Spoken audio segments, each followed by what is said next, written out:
李宗避震。元朝時候，有一個孝子，姓李，名宗，峻寧地方人士。佢幼年嘅時候，父親就過世啦，只剩低佢同埋母親。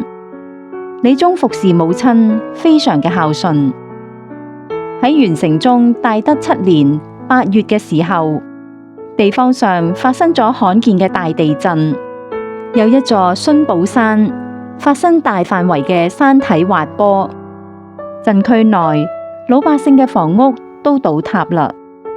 一時間被破壞嘅房屋數目竟有10800多個區域，死難嘅人數亦數唔清。但係嗰座殉寶山講亦奇怪，喺山體滑坡到咗將近李宗家嘅時候，忽然分做2行，再過咗50幾步，又再度合攏啦。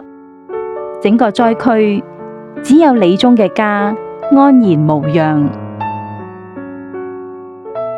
李宗弒母，地震山移，民勞盡毀，至孝獨遺。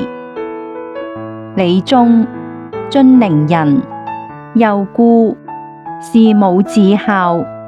大德7年8月，地大震，殉寶山移，所過居民勞舍，皆摧壓傾圮，被壞房屋10800區，人民壓死，不可勝數。唯將近宗家，分為2行，50餘部復合，宗家獨存。